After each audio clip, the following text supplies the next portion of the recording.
senhor está fazendo doutorado, cuja tese é sobre microcefalia fetal. Qual a sua opinião sobre este cenário? Olha, eu diria que o cenário é de perplexidade e de muita dificuldade.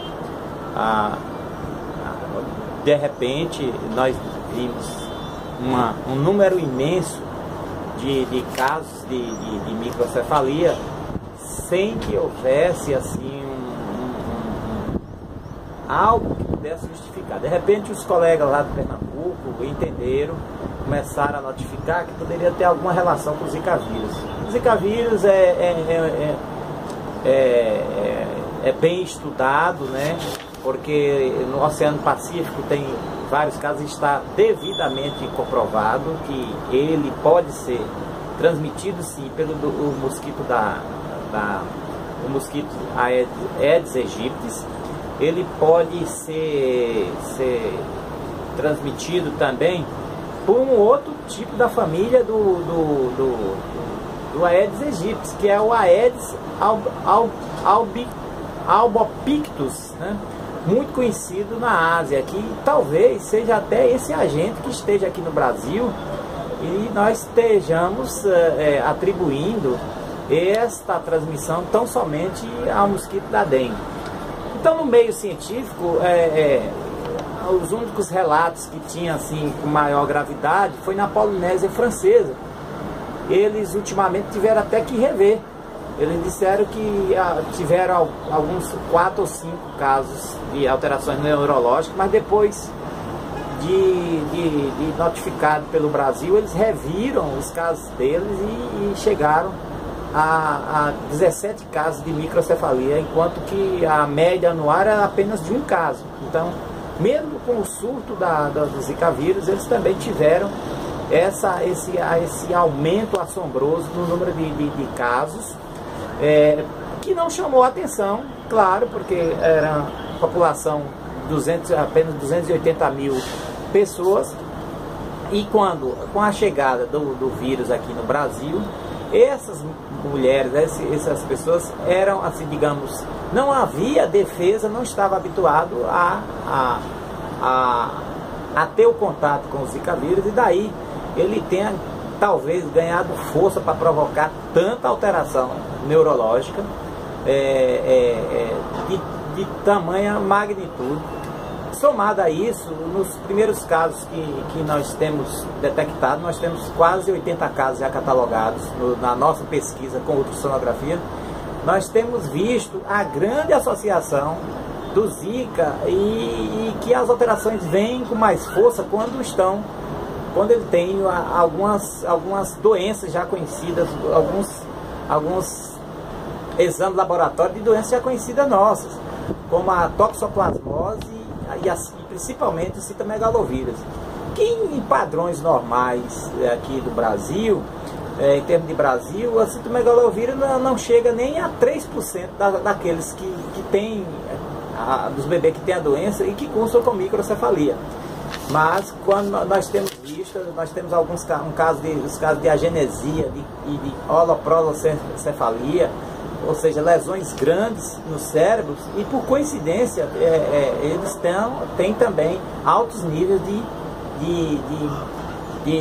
dos seus títulos de imunidade e anticorpos para essas enfermidades. Isso é mais um agravante, mais um fator preocupante, né?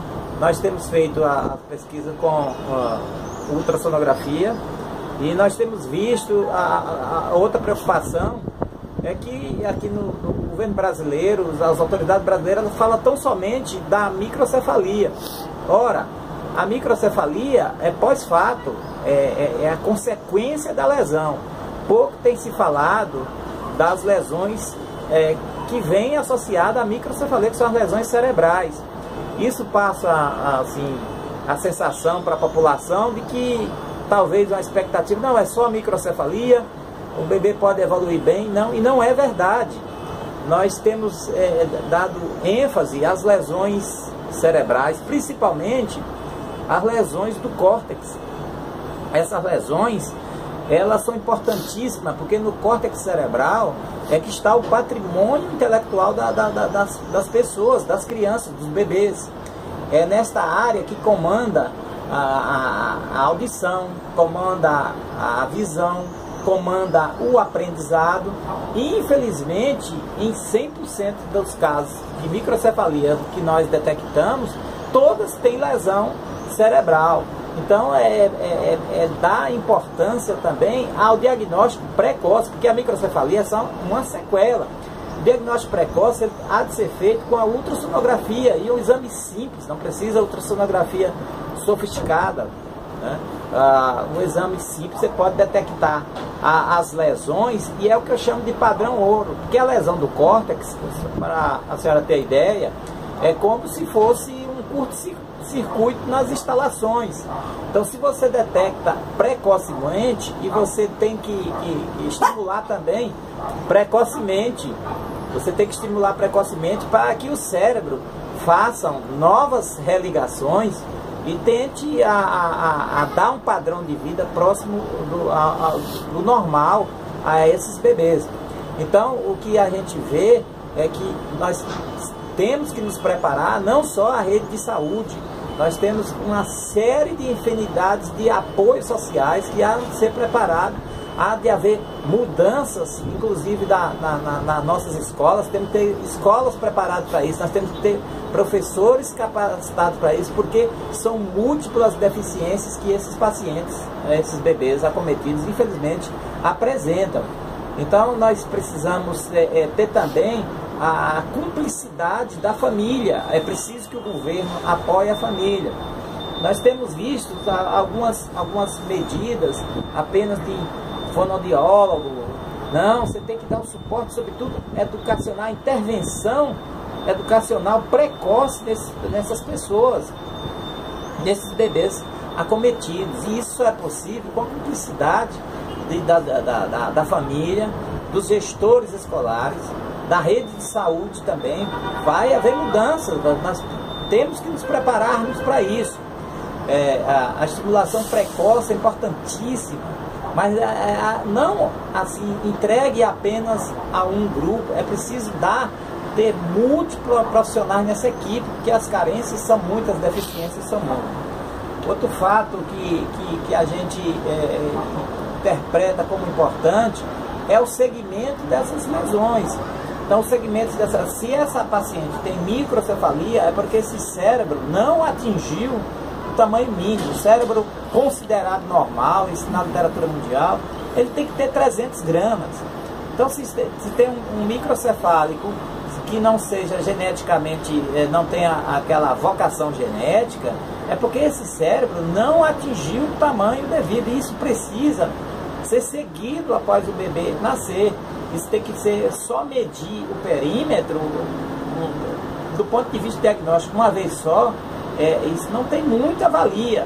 É preciso fazer medidas seriadas, acompanhamento para ver se há uma progressão, se estabilizou, porque se houve modificação desse tipo de lesão. Então, só passar fitinha na cabeça não é suficiente, tem que haver um acompanhamento semanal desse tipo de lesão para que possa fazer a intervenção devida. E esse paciente tem que estar acompanhado por neuropediatra, por pediatra, fonoaudiólogos, né, educadores, enfim, a equipe multidisciplinar, porque são várias deficiências nesse sentido. Então, o que a gente discute, o que a gente entende que é importante é o diagnóstico precoce com a ultrassonografia. Isso eu não tenho visto na imprensa brasileira, a necessidade dessa avaliação de qualidade, mais acurada, porque todos que fazem ultrassonografia é capaz sim de fazer o diagnóstico, porque quando se faz ultrassonografia, o segmento que o médico mais mede, o primeiro contato dele na fase ainda de treinamento, é com a cabecinha do bebê. Então, qualquer pequena modificação é vista com muita facilidade. E o que nós vemos em algumas oportunidades é algumas sociedades querendo tomar para si esse nicho de mercado, vender equipamentos sofisticados de forma desnecessária. É preciso então somente garantir as 3 ultrassonografias no período obstétrico preconizado pela Organização Mundial de Saúde. Né? Lá não está dizendo que tem que ser com Doppler, com tecnologia moderna. Então é preciso também ter essa consciência. Outro dado importante é o papel fundamental que tem o médico no encaminhamento, na condução dos casos. Né? Não pode o médico ficar de fora, de hipótese nenhuma. Detectou no berçário que o bebê tem, detectou no período de ultrassonografia, é ele que tem que apontar os caminhos da reabilitação e da recuperação. Então, o que é importante de tudo isso, que eu queria enfatizar, é da necessidade de se qualificar esses exames de ultrassonografia, difundir entre os profissionais médicos que podem ser detectados com muita facilidade, não precisa fazer grandes esforços para detectar as lesões, e dar importância às lesões cerebrais, intracranianas. Ficar falando só do aspecto da microcefalia como se fosse apenas um aspecto estético, isso não é importante. A microcefalia é tão somente um sinal da sequela da lesão. Então eu queria agradecer pela oportunidade de vocês. Obrigado. Eu sou Edivan, eu sou doutorando em saúde pública. Né? A minha tese é a microcefalia fetal intrauterina e o papel do Zika vírus. Deixa eu ver como fica.